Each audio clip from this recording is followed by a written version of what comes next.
오늘 시편 139편 저희가 13절 한 절만 읽었지만 이 맥락과 통으로 이해하기 위해서는 시편 139편 전체 장을 읽어야 하는 것은 당연하고, 더 구체적으로 말씀드리면 13절부터 18절까지가 어떤 성격과 맥을 같이 하는 말씀 구절이어서 13절부터 18절을 같이 이렇게 아울러서 오가면서 읽으시면서 말씀을 들으시면 참 좋겠다라는 생각이 듭니다. 특별히 13절부터 18절을 통해서 하나님 어떤 분이신가 우리가 한번 찬찬히 찾아보기를 원하는데요. 여러분들 13절 14절 이렇게 쭉쭉 나오죠. 15절, 16절, 17절, 18절 나오는데, 간단하게 말씀드리면 하나님은 어떤 분이십니까? 나를 만드신 하나님, 나를 지으신 하나님. 오늘 찬양의 제목처럼 나를 지으신 하나님에 대해서 소개를 하고 있어요. 구체적으로 그 하나님은 어떤 하나님이냐면 그 나를 지으신 하나님이신데, 나를 어떻게 지었는지를 시편 저자가 알게 됨으로 말미암아 그 놀라움을 금할 길 없게 나를 그렇게 만드시는 그런 하나님으로 이렇게 묘사되죠. 그래서 14절 끝에 보니까 무엇이라고 이렇게 말하고 있어요? 나를 지으심이 심히 기묘하심이라.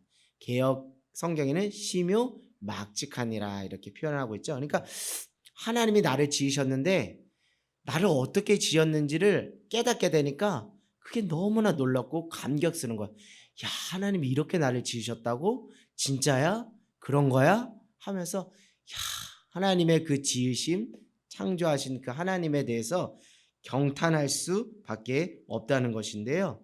특별히 16절부터 18절을 보면 그 하나님은 어떤 하나님이신가? 우리 16절부터 한번 읽어보겠습니다. 시작. 내 형질이 이루어지기 전에 주의 눈이 보셨으며 나를 위하여 정한 날이 하루도 되기 전에 주의 책에 다 기록되었나이다. 하나님이여, 주의 생각이 내게 어찌 그리 보배로우신지요, 그 수가 어찌 그리 많으신지요. 내가 세려고 할지라도 그 수가 모래보다 내가 깰 때에도 여전히 주와 함께 있나이다. 아멘. 그러니까 하나님이 나를 지으시고 그 지으시는 그 과정이나 모든 프로세스가 너무 심히 기묘막직한데, 그 하나님은 나를 짓기 이전부터 나를 어떻게 했다고요? 생각하시고 나를 어떻게 지으실까, 쉽게 말하면 나를 어떻게 디자인할 것인가 라는 그런 구체적인 그 계획과 섭리 속에서 나를 이렇게 지어야 된다는 어떤 생각이요? 수많은 생각들을 하시면서 나를 오밀조밀하게 하셨다고요? 창조하셨다는 거예요. 그러니까 17절에 하나님이여, 주의 생각이 내게 어찌 그리 보배로우신지요, 그 수가 어찌 그리 많으신지요. 내가 세려고 할지라도 그 수가 모래보다 많도소이다. 그러니까 하나님이 나를 그냥 대충 지은 것이 아니라 세밀하고 아주 구체적이고 소상하게 나에 대해서, 나라는 하나의 존재를 이 땅에 존재하기 위해서 예정하시고 계획하시고 섭리하신 가운데 그렇게 구체적으로 지어서 요렇게 지금 뭐 하고 있는 거예요? 존재하고 있는 거예요. 할렐루야. 그런 하나님, 내가 믿는 하나님, 내가 바라보고 있는 하나님이 바로 그런 하나님이시라는 것을 여러분 깨달아 알기를 원합니다. 결국 제가 오늘 말씀을 시작하면서 하나님은 어떤 분이십니까? 라고 우리 말씀에서 한번 찾아보자고 했죠. 결국 하나님은 누구십니까? 라는 그 질문에 대한 대답은 결국 나는 누구인가, 나라는 존재는 어떤 존재인 거랑가 전혀 다르지 않고 일맥상통한다라는 것이죠. 결국 나는 누가 지으신 존재예요? 하나님께서 지으신 존재고, 하나님께서 나를 이 땅에 존재하게 하기 위해서 하나님의 수많은 그 치밀한 계획과 그 섭리 속에서, 수많은 생각 속에서 놀랍게 나를 만드시는 준비 과정이 있었다는 거예요. 그래서 나를 존재하게 하신 하나님께서 하셨던 그 준비 과정을, 그 하나님의 생각을 다 셀 수 없이 많다고 시편의 기자든 아침에 깰 때마다 그것이 너무 감격스러워서 이렇게 시편으로 기록한 것입니다. 여러분, 하나님의 존재를 어떻게 증명하실 수 있습니까? 라고 어떤 사람이 물어보신다면 여러분 어떻게 말씀하실 거예요? 하나님은 어떻게 존재합니까? 하나님 살아계신 거 맞아요? 이렇게 누군가 여러분에게 질문을 던진다면 여러분은 어떻게 답변하시겠습니까? 저는 오늘 이 말씀을 통해서 이렇게 말하고 싶어요.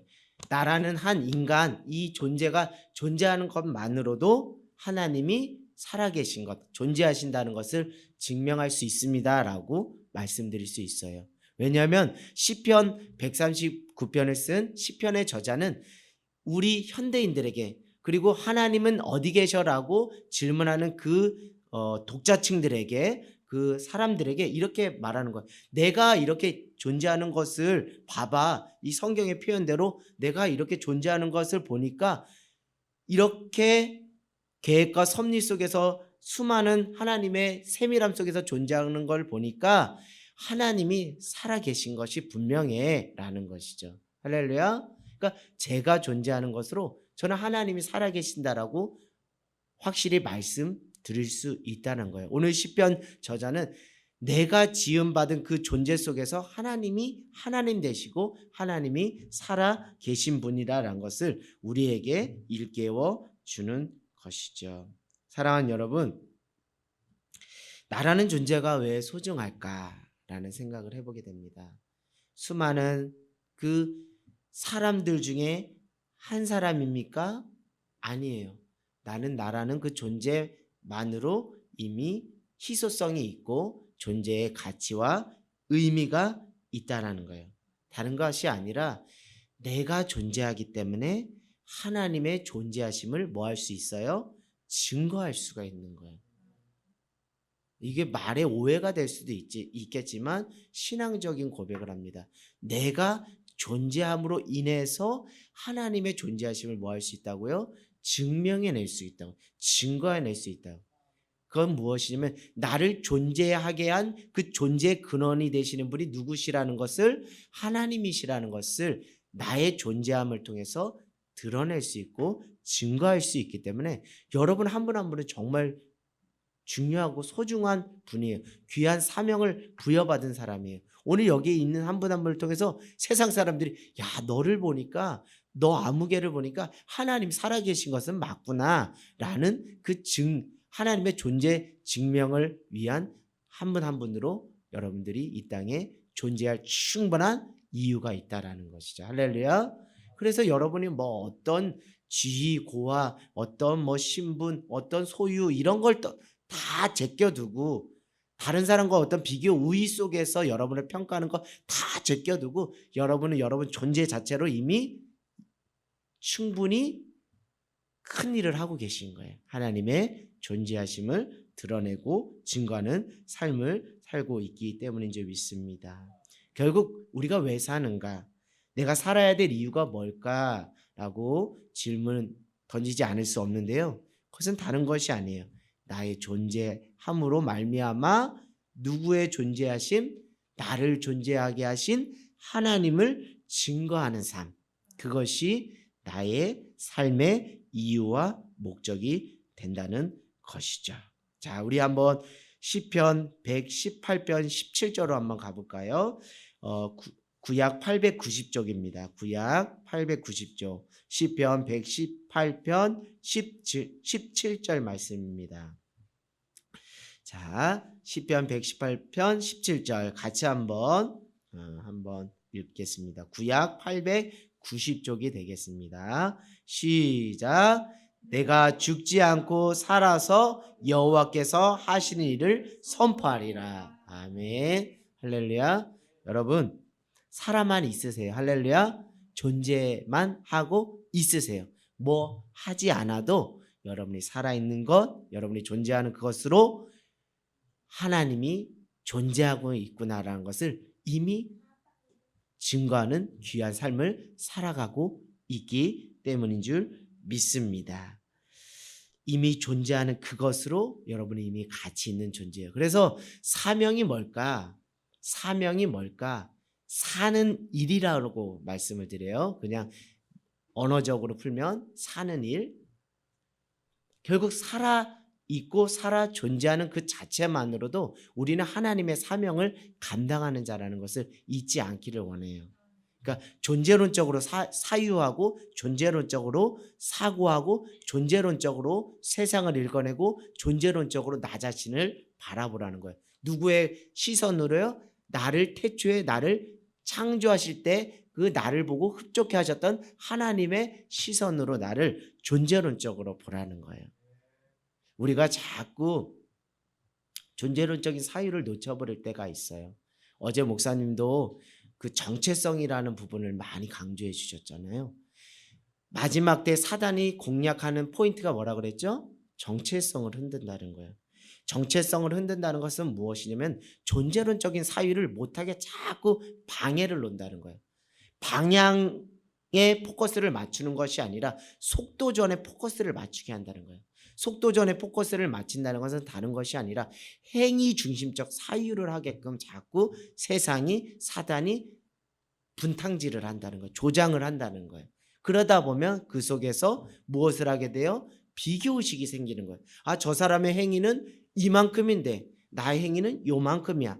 반대로 나의 행위는 이만큼인데 저 사람의 행위는 요만큼이야 하면서 비교의식 속에서 자격지심을 갖기도 하고 죄책감과 수치심을 갖기도 하고 다른 사람을 판단하고 정죄하는 것. 다 이것의 근원적인 그 사고의 메커니즘은 뭐예요?